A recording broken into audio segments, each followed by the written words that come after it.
Si Claire Castro na naman ba ito? Di ba sinabi ko na sa iyo, si Claire Castro, pinsan ni Franz Castro, at pag Castro family, yung dalawa lang naman yan sila sa pamilya na yan, Claire Castro at Franz Castro, wala na talagang maganda at tama na lalabas dyan galing sa bibig nila. Sabi ko nga, di ba, ano sabi ko? Garbage in, garbage out. Pagdating dyan sa dalawang Castro na yan.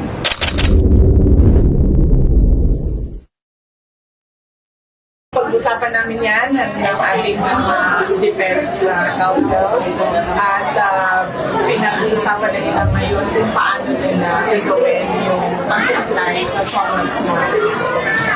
Ma'am, ano po ang mensahe ninyo sa mga politiko o mga Kuya, asa na po yung ibang program team para makapitsa tayong Assurance, At lahat Assurance for the LGC, registration for the LGC, kapitsa tayo dito lahat sa ating Philippine Independence Day, kung tayo sa harap. welcome pa rin nasa Davao City. At pinapabayaan pa rin namin na Ito lang ba? hindi ako yung Sige, ito lang ba? ibang tao sa pagsasabi kung ano Ay! yung nasa isip Ay, ko. God! So, sabihin natin kung ano yung opinion nila. Ma'am, sa speech po ni Sen. Robin kanina, Sarah Amy po sa 2028, ano pong... Nagulat din ako sa Sarah Amy ni Senator Robin at nung umakyat sa stage si Senator Amy at tinanong siya ni Robin, uy, ano ba yan? Tapos sabi ni Senator Robin, basta umuho ka na lang.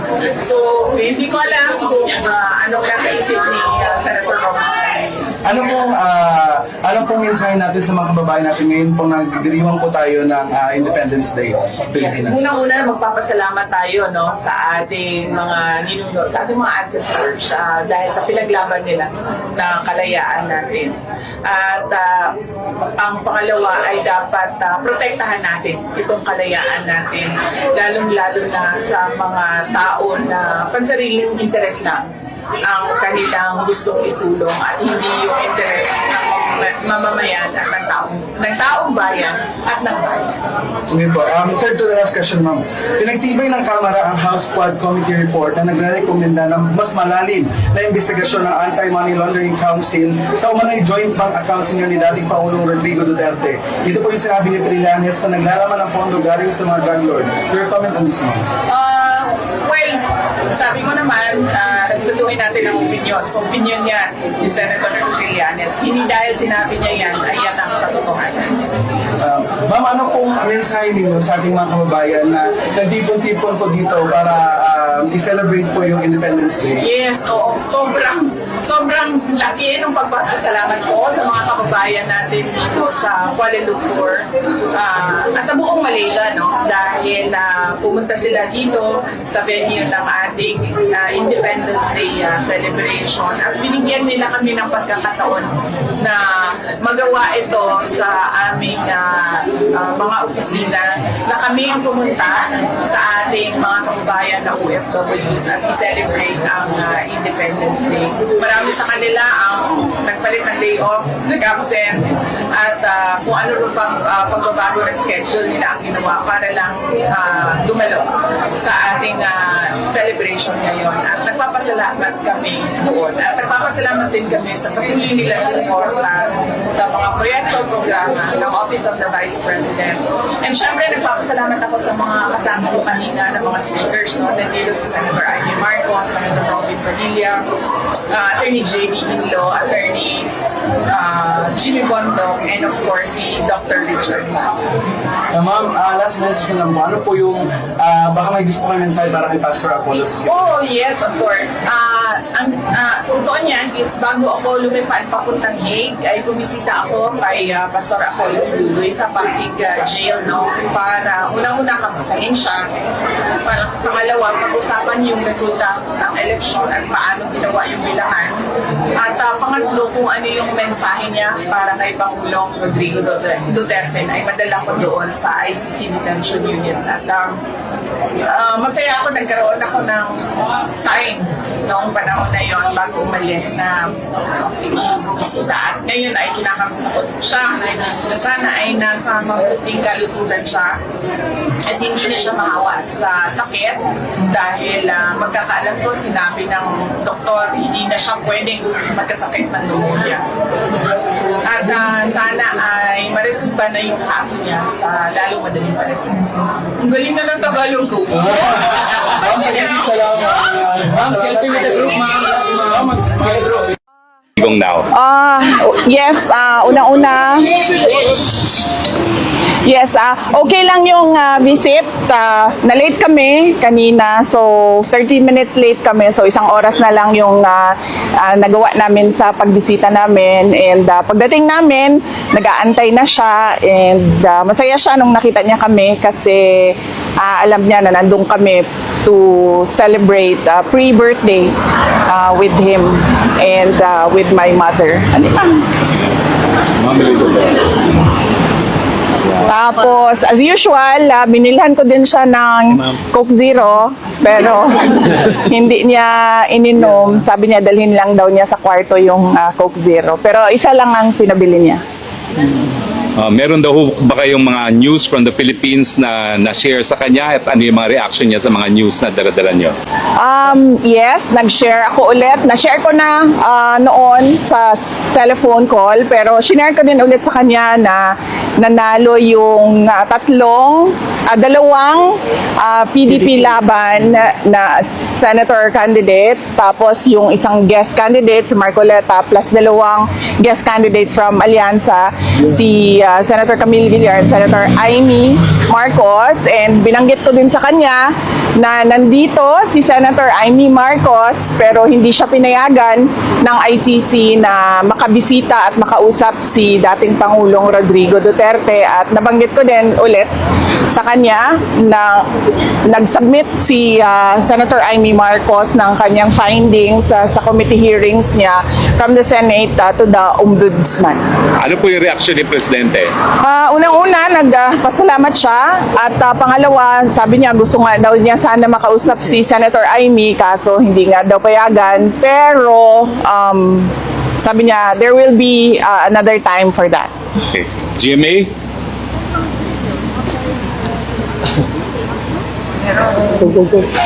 VP, bukod po dyan, 88% po ng respondents sa SWS survey ang nagsabing mahalagang harapin ninyo ang impeachment at sagutin ang mga alegasyon.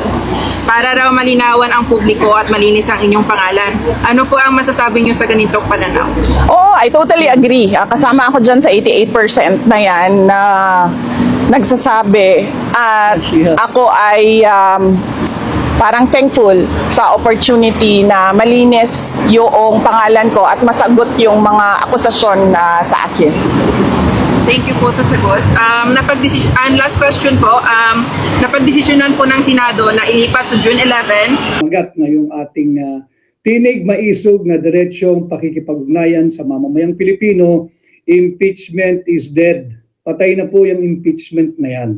At may mga personalidad, may mga senador siguro na nais magtulak na meron pa rin jurisdiction ang 19th Congress para dinggin ang maanumalyang impeachment complaint laban kay Vice President Inday Sara Duterte.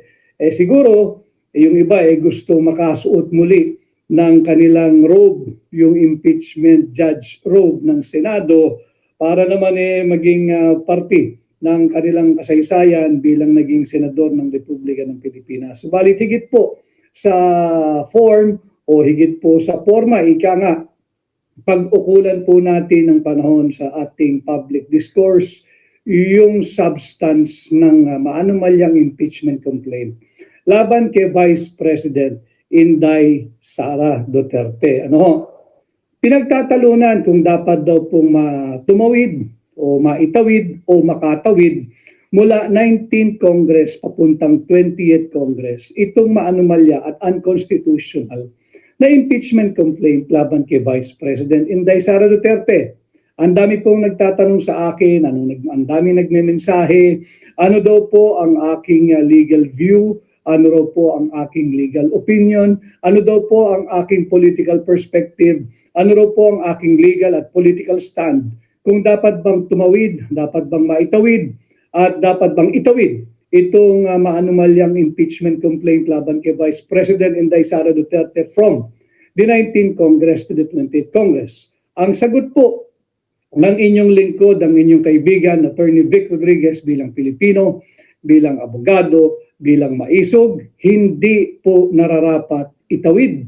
Hindi po nairarapat maitawid. Hindi po marapat makatawid ang maanumalya at unconstitutional na impeachment complaint laban kay Vice President Inday Sara Duterte mula 19th Congress papunta sa 20th Congress. Dahil po sa itong simpleng kadahilanan. Alam na po natin, ang dami na nating diniskurso rito, yung ito ay hindi verified impeachment complaint. Santabi na po muna natin yan. Hindi po dapat maitawid, makatawid at itawid ang impeachment complaint mula 19th Congress to the 20th Congress for the simple reason, nakaukit sa ating saligang batas na isang impeachment complaint lamang ho laban sa mga impeachable officers sa loob ng isang taon ang maaaring isampa, bigyan ng due course, i-recognize at dinggin ng Senado. Halimbawa, kung ang ini-impeach o ang na-impeach ay ang Pangulo o ay ang pangalawang Pangulo. In our case, ito pong pangalawang Pangulo. Hindi po maaaring itawid ito sapagkat meron niyang constitutional prohibition na tanging isang impeachment complaint lamang ang dapat i-recognize at bigyang due course sa loob ng isang taon laban sa isang impeachment or impeachable officers. Bakit kanyo? Bakit may ganitong prohibition at protection na nakaukit sa ating saligang batas? Upang matigil po at mapigilan at hindi bigyan ng premium o saysay yung tinatawag na political harassment o political persecution laban sa kung sino pa mang impeachable officer. But again, in this case, para po nakasentro tayo at nakafocus po tayo dito sa actual case natin, yung actual controversy, hindi po dapat bigyan ng due course ang multiple impeachment complaint laban kay Vice President Inday Sara. Para nga po hindi maharas yung impeachable officer, in this case si Vice President Inday Sara Duterte, para po hindi siya hinaharas, hindi siya biktima ng political persecution, at hindi po unfair doon sa mga bumoto sa kanya at nagtalaga bilang ating pangalawang Pangulo. In the same manner, hindi po pwedeng maitawid ng 19th Congress papunta sa 20th Congress. Pareho lang din po ang prinsipyo noon.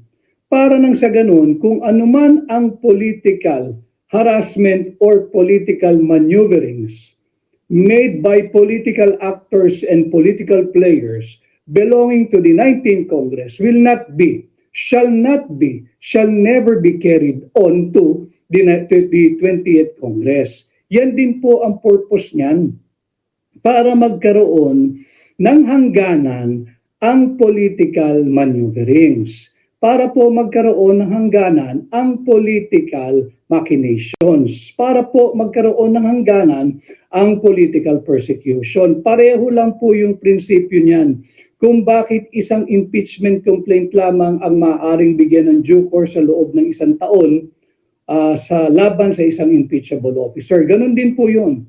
Kung ano man po ang ginawa at ano man ang impeachment process na naganap sa 19th Congress, ito po ay marapat na matigil, matuldukan, matapos at mamatay. Kaya nga po impeachment is dead ngayong 19th Congress. Kasabay po ng pagdidissolve ng 19th Congress pag natapos na po ang kanilang pagsesesyon at malapit na po yan. Hindi po pwede yung legal view ng ilan na pwede raw po itong i-carry over sa 20th Congress. Alam mo ninyo ang pagkakaiba ng mababang kapulungan sa mataas sa kapulungan o yung House of Representatives laban sa Senado. Ang presumption po kasi, pag ikay nakatungtong na sa Senado, you have that political and the intellectual and emotional maturity and stability to view things with a much fairer and objective perspective. Yung tingin po kasi doon sa mababang kapulungan, napakarami po kasi nila. Marami pa dyan yung mapupusok. Marami pa dyan yung talaga namang political players, political actors na susunod lamang sa dikta ng iilan. Kagaya nga sa kaso ni Vice President Inday Sara Duterte, itong impeachment na ito, pinirmahan lang basta-basta yung impeachment complaint nang hindi po nababasa. Kaya nga hindi ito verified. But bukod po dito sa mga legal views and legal arguments that I already have presented to you long time ago, dito na po tayo, nagbabago na po kasi, nagsishift na rin eh. Ang tanong po na kung dapat daw po bang itawid, makatawid o maitawid itong impeachment complaint from the 19th Congress to the 20th Congress, ang malinaw pong sagot ay no, hindi dapat mamamatay ang impeachment complaint, ang impeachment process na ito kasabay ng pag-a-adjourn ng 19th Congress.